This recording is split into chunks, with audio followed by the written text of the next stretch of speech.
हल्ला नहीं करो।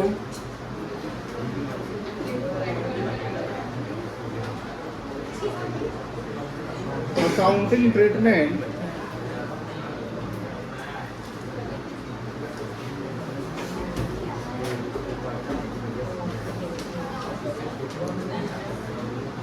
of workmen compensation reserve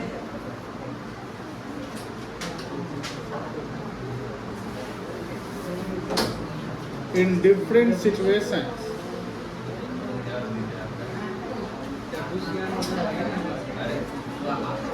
when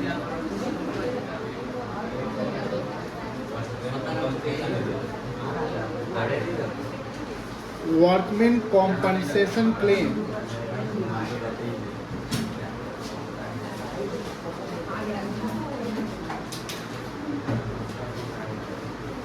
is given.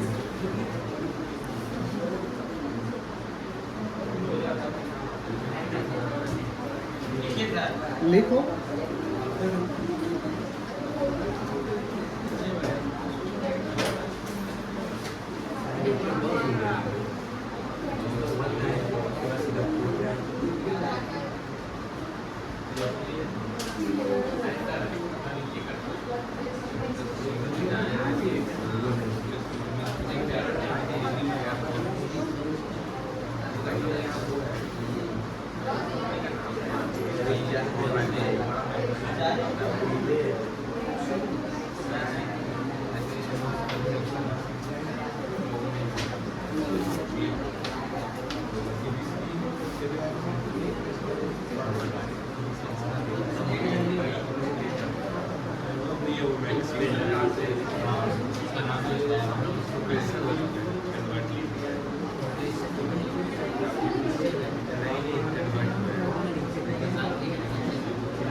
बात नहीं करो।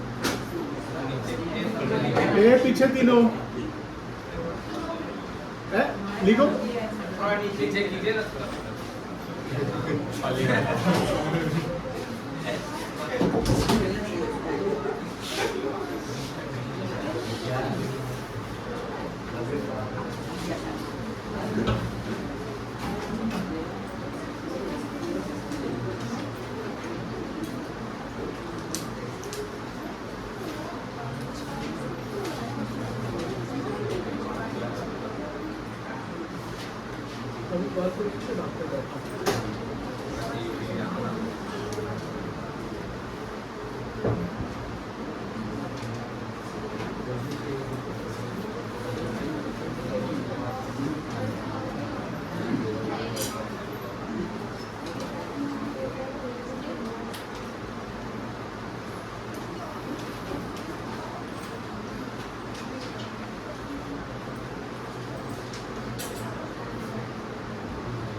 समझिए,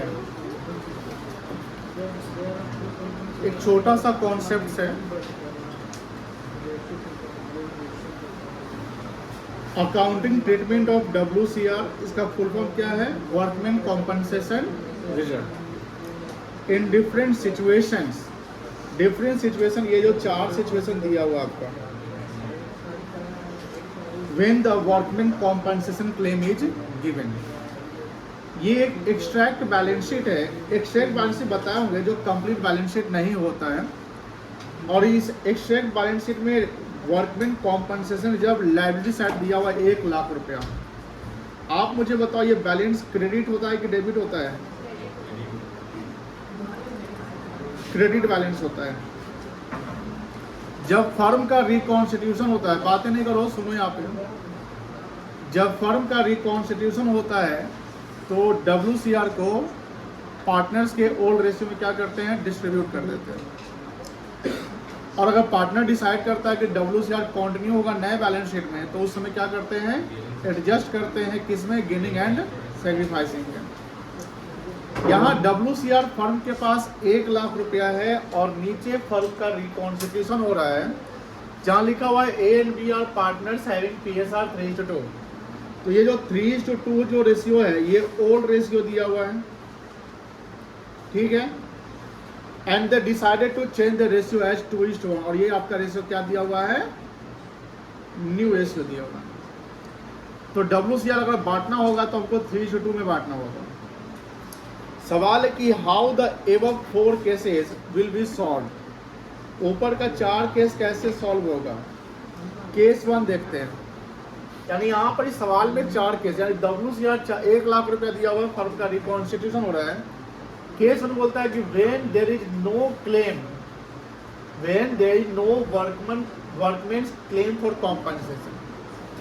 मतलब केस 1 जो है, केस 2, केस 3, केस 4 चारों अलग अलग है। तो केस 1 बोलता है कि कोई क्लेम नहीं था वर्कमैन का। आगे कोई क्लेम वर्कमैन का नहीं था। आप बताओ क्या करेंगे? कोई क्लेम नहीं तो वर्कमैन कॉम्पनसेशन रिजर्व क्या करेंगे? ओल्ड रेशियो में हम डिस्ट्रीब्यूट कर देंगे। Case 1 solution.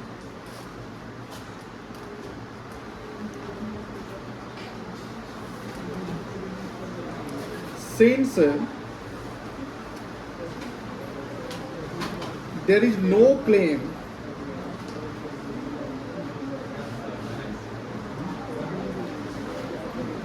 for workmen's compensation,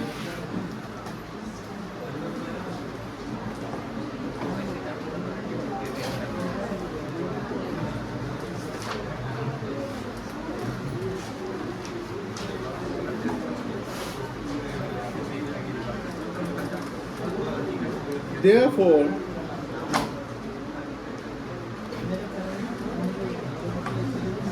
WCR will be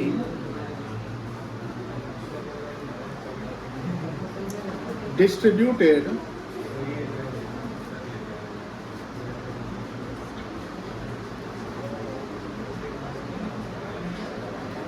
among the partners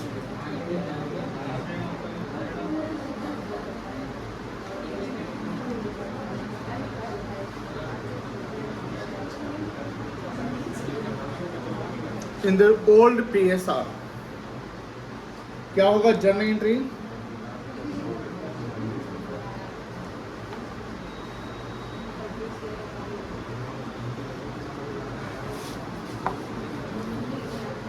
workman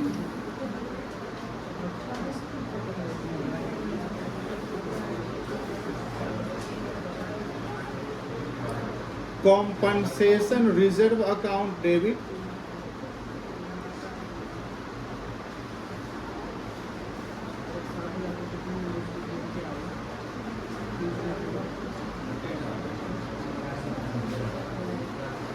to as capital account. ए अमित क्या हो रहा है बेटा? एक काम करिए, वहां से उठिए, आप उठिए वहां से, आगे आ जाइए, उठिए वहां से, आगे आ जाइए।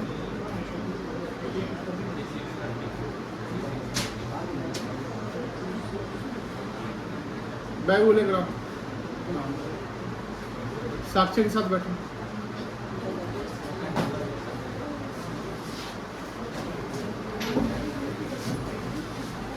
फोकस पढ़ाई पे थोड़ा करिएगा तो कुछ लगेगा।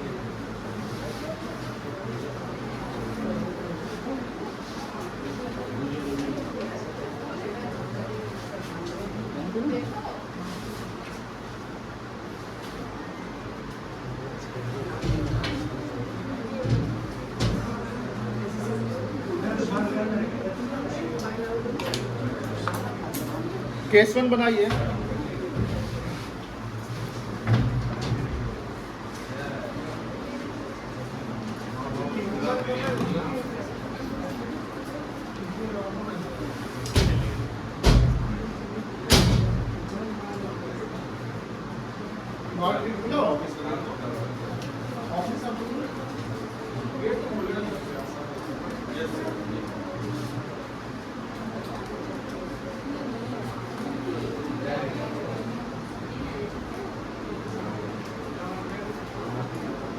केस 1 हो गया।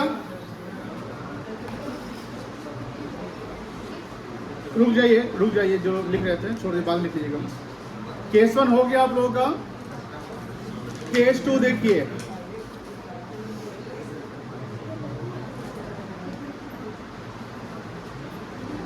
केस 2 क्या है? When workman compensation claim was ₹40,000। पहले केस में कोई क्लेम नहीं था, सेकेंड केस में कितना क्लेम आता है? और हमारे पास रिजर्व कितना है? क्या पूरा क्लेम एक्सेप्ट हो गया? उस क्लेम के एक्सेप्ट होने के बावजूद भी हमारे पास रिमेनिंग रिजर्व बच रहे हैं। कितना बच रहा है? 60,000 बच रहा है तो 60,000 को क्या करेंगे, पार्टनर्स में डिस्ट्रीब्यूट करेंगे। केस 2 लिख लीजिए, ये लिख लीजिए।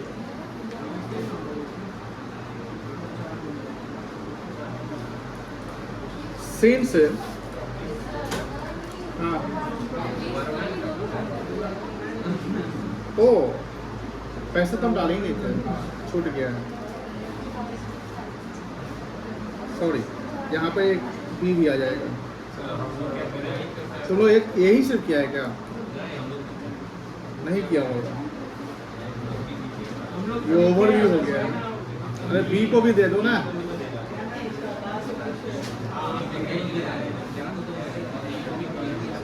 क्या रेशियो था, 60-40।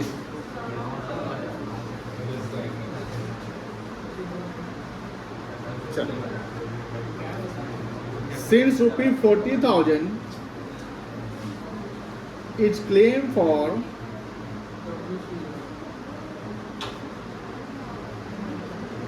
workmen's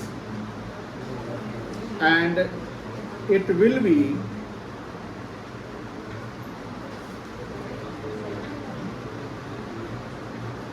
adjusted with WCR and remaining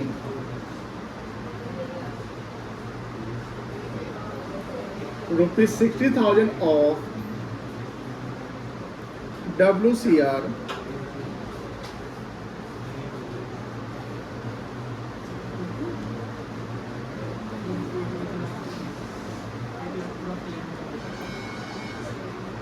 will be distributed in all ratio.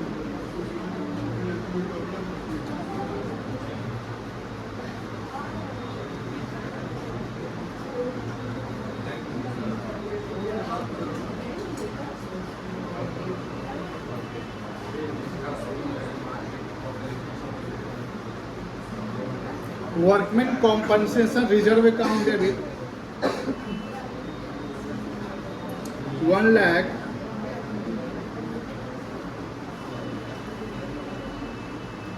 to workmen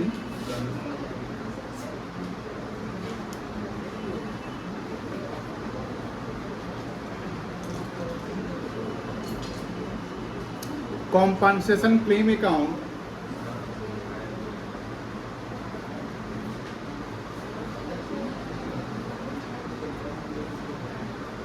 $40,000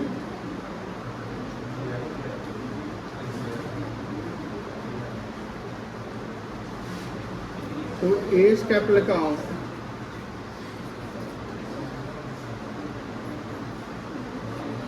to B's capital account.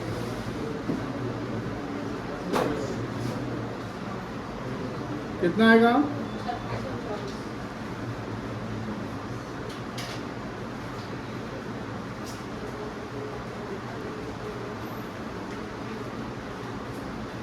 being claim accepted and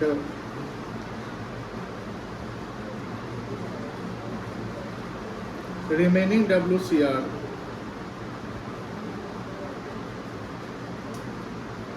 distributed. Case 1 छूट गया।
हो गया, केस 2 हो गया, केस 2 हो गया। केस 3, ध्यान से देखना। केस 3 हमारा WCR कितना है, और केस 3 में क्या लिखता है, when the workman compensation claim for workman's claim for compensation was rupees 1 lakh. बताओ, जितना हमारा रिजर्व है, जितना हमारा रिजर्व है, क्लेम भी उतना ही है, पूरा क्लेम एक्सेप्ट हो जाएगा, और यहाँ पर कोई रिजर्व बच नहीं रहा है, तो पार्टनर्स में 1 रुपया भी डिस्ट्रीब्यूट यहाँ पर नहीं करेंगे। तो यहाँ पर जो एंट्री बनेगा वो ये एंट्री बन जाएगा, WCR account debit 1 lakh, to workman compensation claim 1 lakh, बस ये एंट्री हो जाएगा, कोई दिक्कत नहीं है। केस 3 कर लेंगे।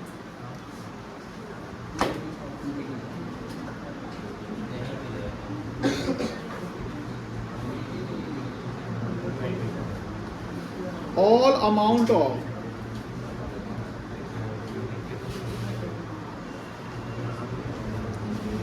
claim for workmeans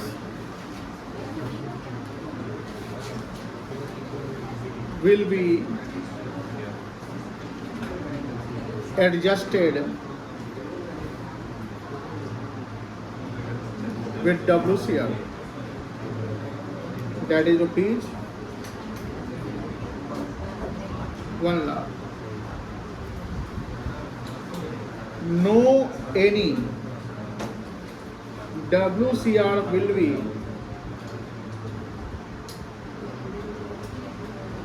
distributed.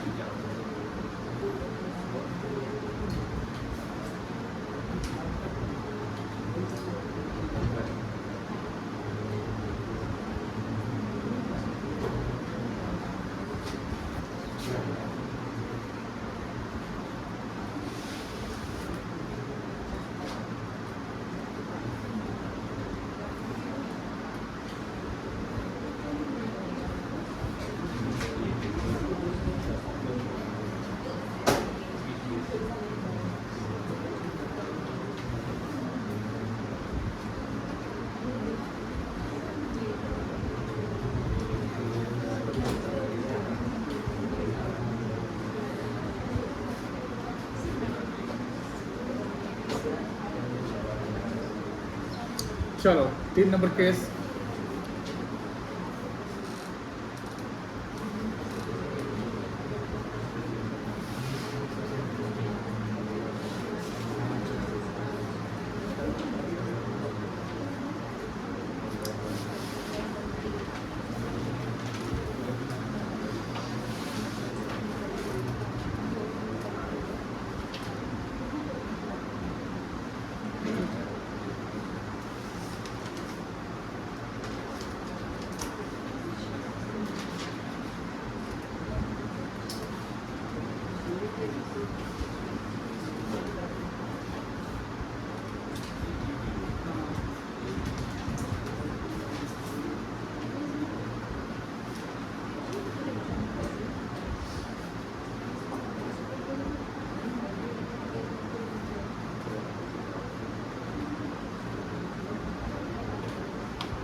हो गया सबका?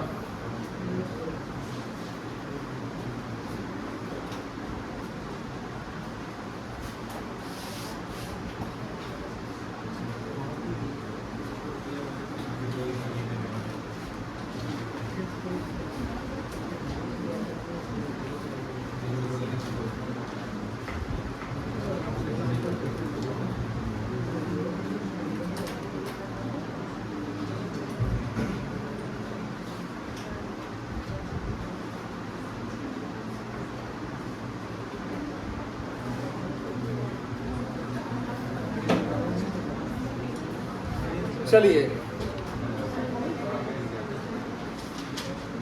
11th में ध्यान से एक चैप्टर पढ़ाए थे, उसका ऐसे यूज नहीं होगा, वो उसका अगर आप दिमाग नहीं भी लगाएंगे तो भी आपका सवाल आगे बन जाएगा। बट हम आपको एक ओरिजिनेशन या बेस बताते हैं कि कोई चीज़ का एंट्री कैसे होता है, ठीक है। तो थोड़ा सा 11th के कॉन्सेप्ट को याद करते हैं। ये आपके सिलेबस से रिलेटेड नहीं है, बट आपका नॉलेज थोड़ा सा एक्सपैंड होगा तो थोड़ा सा समझ लो इसको और अंडरस्टैंडिंग पावर बढ़ेगा। 11th में एक चैप्टर पढ़े थे रेक्टिफिकेशन ऑफ एरर्स, याद है?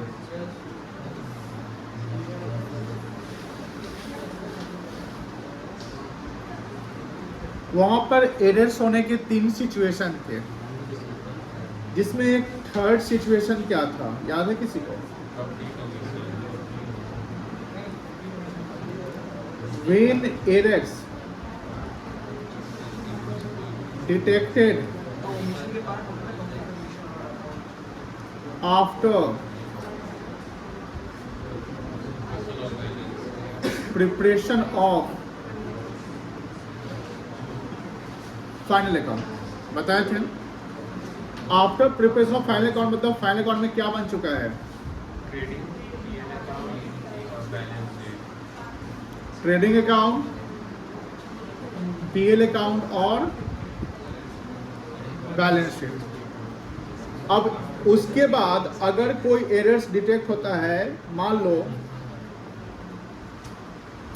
कोई भी एक्सपेंसेस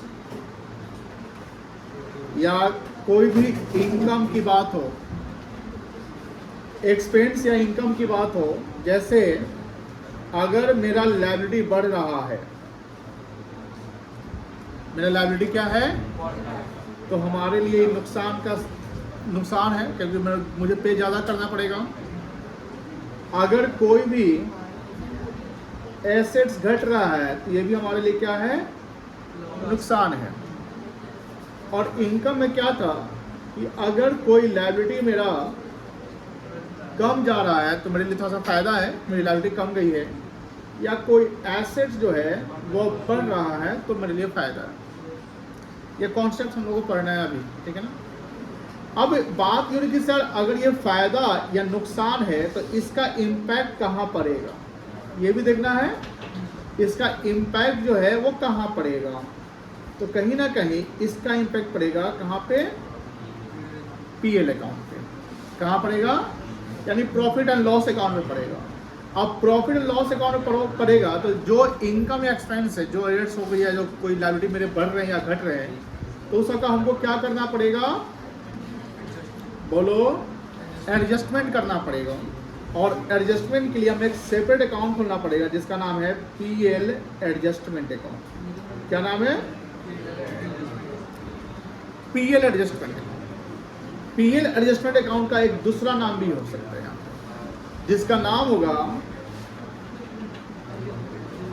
रीवैल्यूएशन अकाउंट। री मतलब होता है अगेन, री मतलब क्या होता है, अगेन, यानी दोबारा हम कोई चीज का वैल्यूएशन कर रहे हैं। तो अब बात ये हो रही है, हमारा अगला टॉपिक रीवैल्यूएशन पे होने वाला है।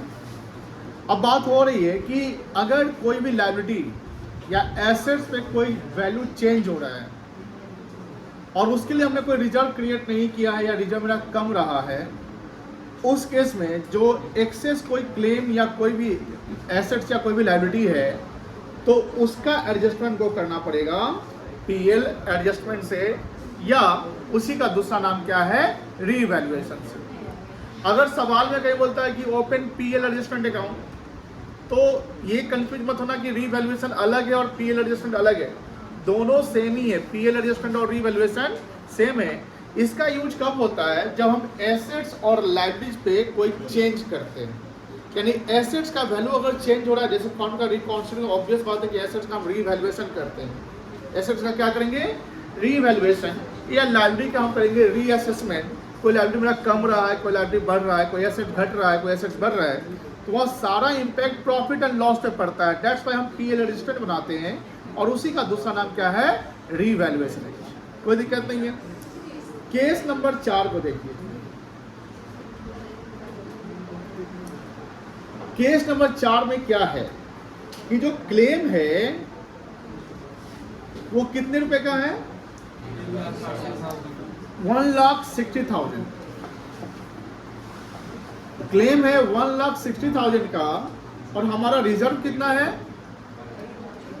अब जब हम क्लेम एक्सेप्ट करेंगे तो मेरी लायबिलिटी बढ़ जाएगी, अब समझिए ध्यान से,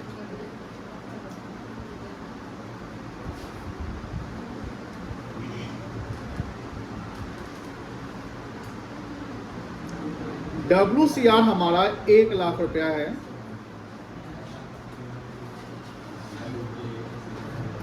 WCR कितना है? ध्यान से देखना तुम, अरे बच्चा इधर देखो। और क्लेम मेरा कितना है? आप सब लोग इसका आंसर बताओगे, ध्यान रखना और आराम से बता दोगे, जरूरी है। बताओ क्लेम ज्यादा है कि रिजर्व ज्यादा है?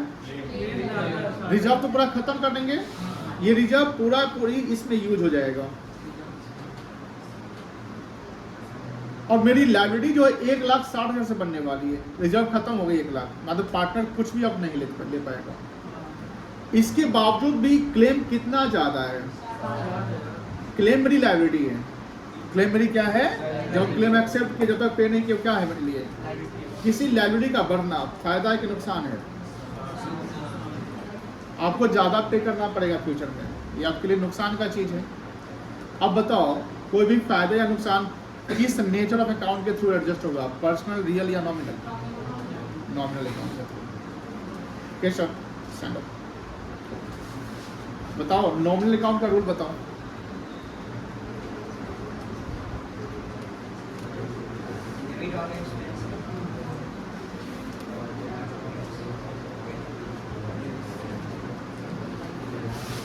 Debit all expenses and losses. Credit all income and gains. Kritika खड़े हो जाओ, ये जो बोला है सही बोला है? फिर से बोलो। Debit all expenses and losses. Credit all income and gains. क्या ये सही बोला है? पक्का सही बोला है? अमित तुम बताओ, सही करेगा? सही बोला है? आकाश सही बोला है? बैठ जाओ, ठीक बोला है। एक कॉन्फिडेंस चेक कर रहे थे कि क्या बोल रहे हैं ऐसे। चलिए, तो जो लॉस या इनकम को बात नहीं क्या एक स्किल से सुधरेगा नहीं, 2 स्किल चलेगा क्या तुम्हारे पे? आए बताओ, तुम मुझसे शुरुआत करते हैं, तेरे पे नजर आ गया। पर्सनल अकाउंट का रूल बताओ, बताओ स्किल का है? लोहा वाला स्किल। हाँ ठीक है, रियल अकाउंट का रूल बोलो।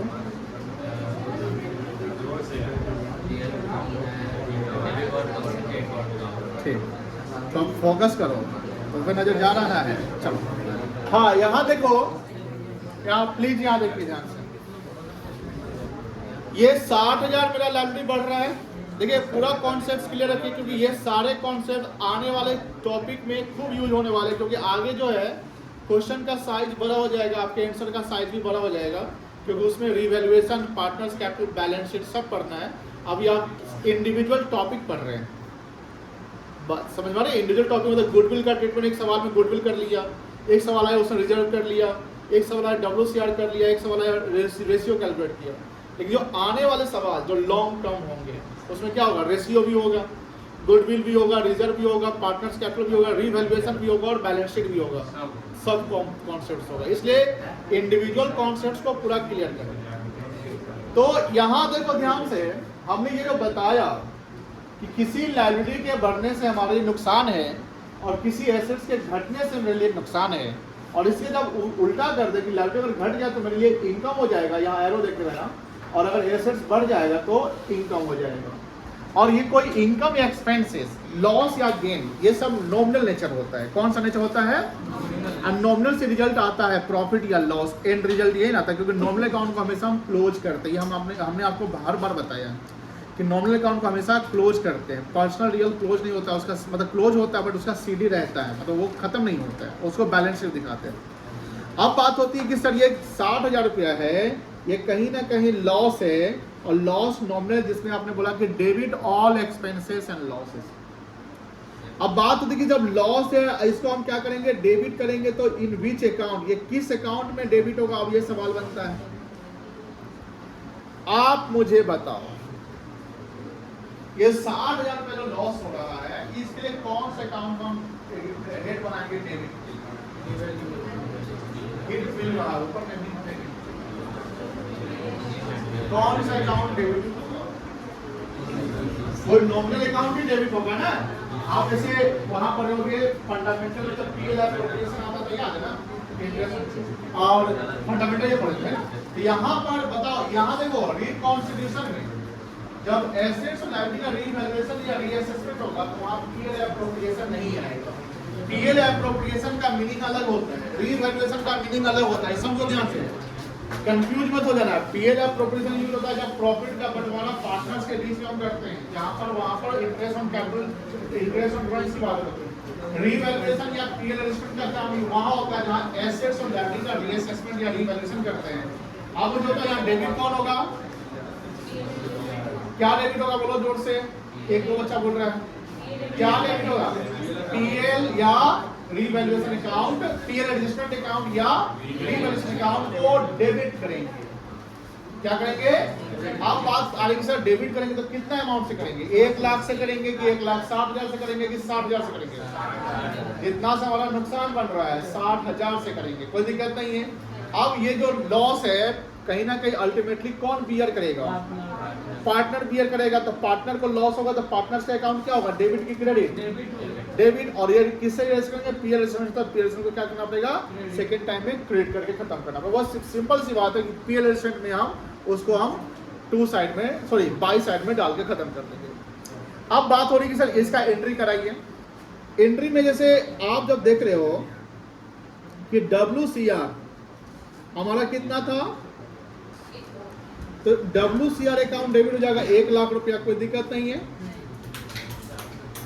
हमारा लॉस कितना बन रहा है, 60,000 रुपया, तो रीवैल्यूएशन अकाउंट डेबिट हो जाएगा कितना से,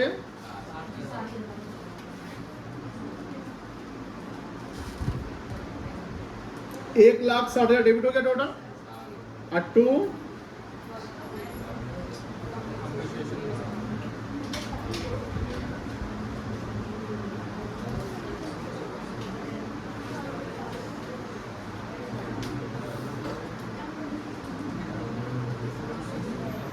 कितना से होगा, 1,60,000। अभी लिखिए नहीं,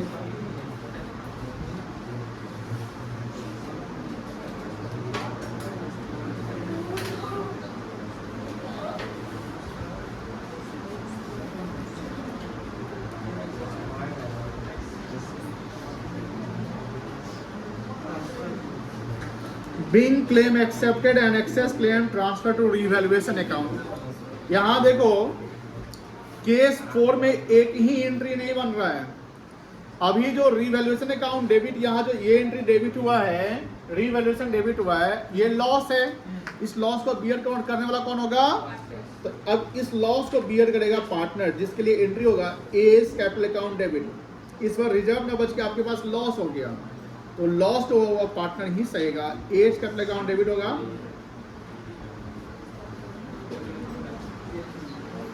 बीस कैपिटल अकाउंट डेबिट हो जाएगा,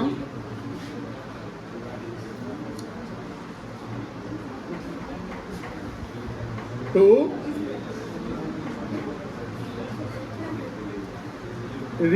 ये मत सोचना कि यार से क्रेडिट का है कर दिया, फायदा थोड़ी है, नहीं।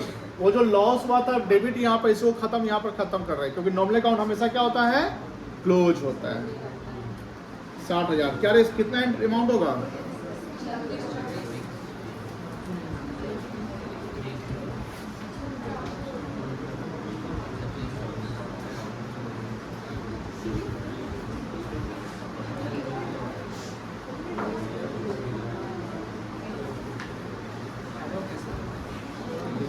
चलो कहाँ से नोट करना है, यहाँ से।